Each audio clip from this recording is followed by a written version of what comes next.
sengingenile njalo mina ndodana kaMamkandla umfoka amaningi umkandla ukhaba undawana umkhipho odle ikhefu amadoda yathola kahle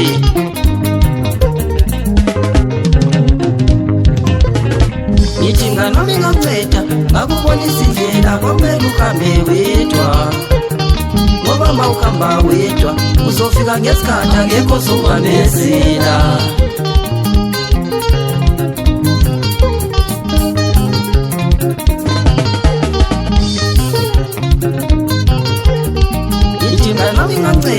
ngakubonisa indlela kwakumele uhambe wedwa ngoba ma uhamba wedwa uzofika ngesikhathi angekho zobamezela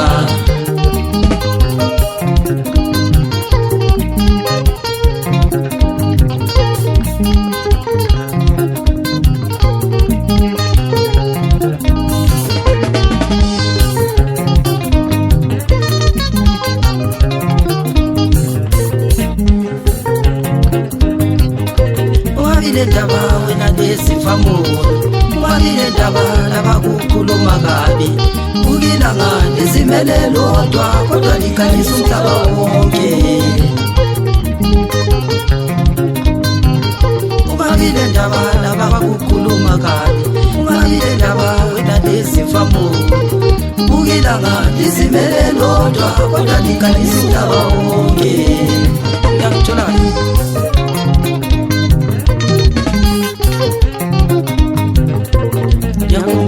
ngake ngaphila la ungenalutho lawe kuzihluphekela usulemali suwazi ukuphila wedwa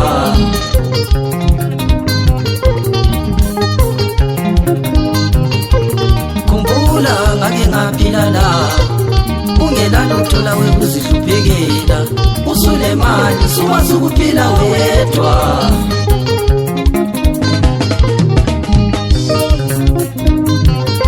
iyachingwadengele ithi ixolela abanye ngokunjalo lathi sowaxolela iyachingwadengele ithi ixolela abanye ngokunjalo lathi sowaxolela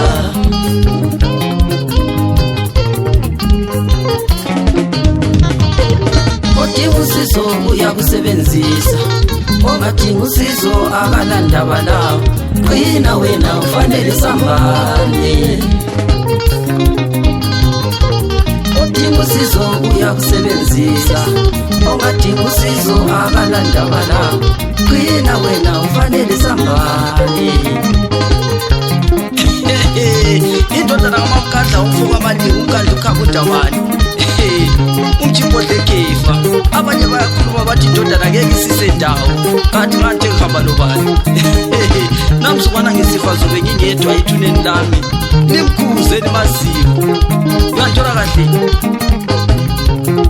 uzana zokho lapho kheli ufana kamingi esuncane phansi khona lefusane madoda uyathola kahle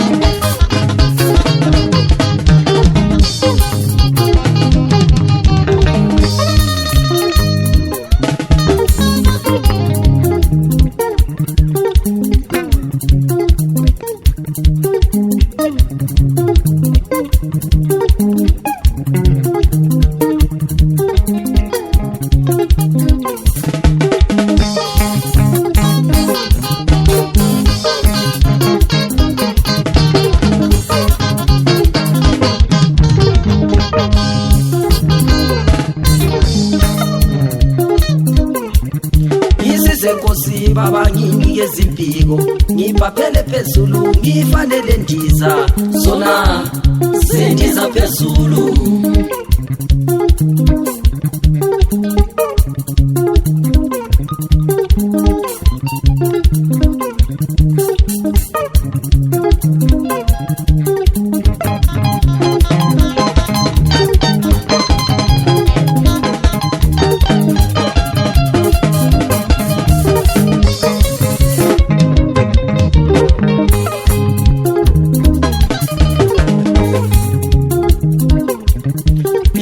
Nkosi baba nginike impiko ngiphaphele phezulu ngifanele ndiza zona sendiza phezulu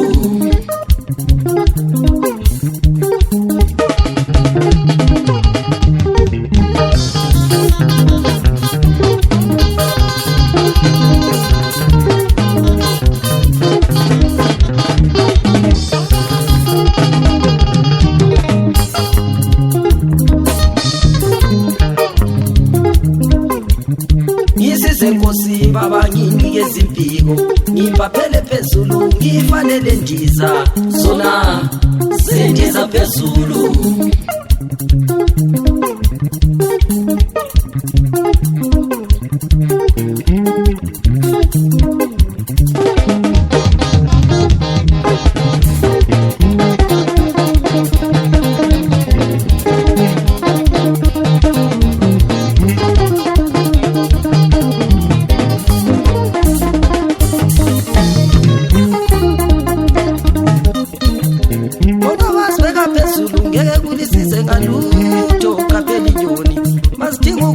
Fanele sehle phansi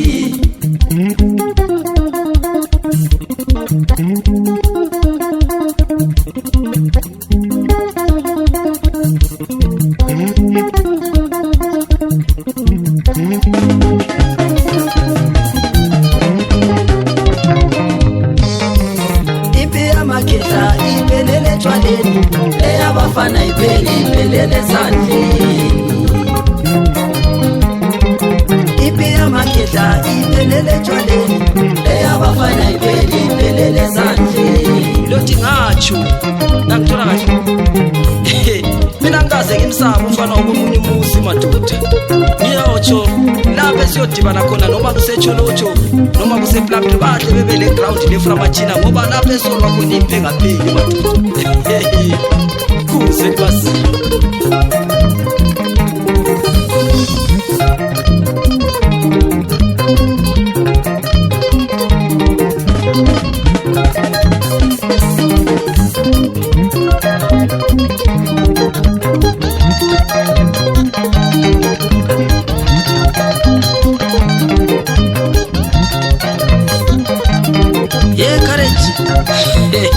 umfana wakhethuza inkosi yaboredinisti bonke bephelele madoda elimbi.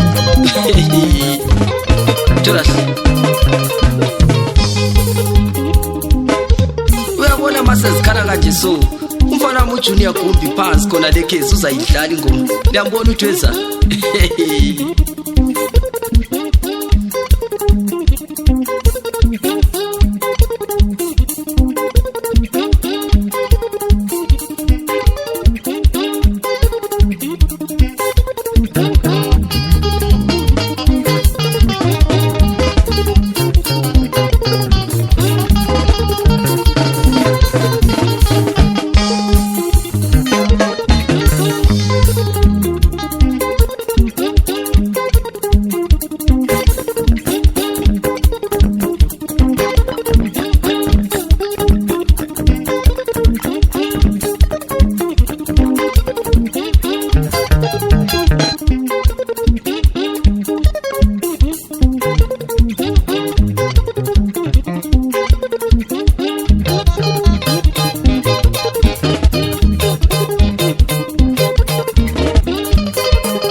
fake yonke sound madala.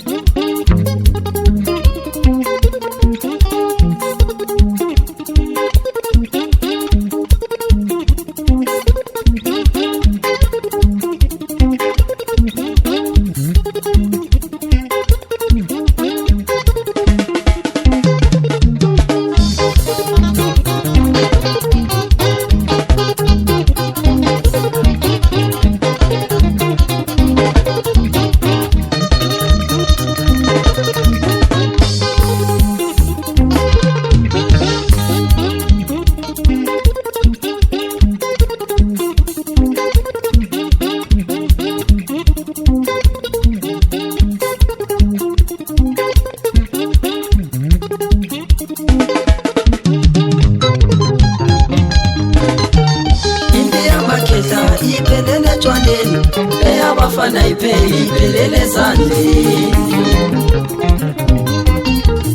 impi yamakhetha iphelele etshwaleni. Eyabafana iphelele sandleni. Lothi ngatsho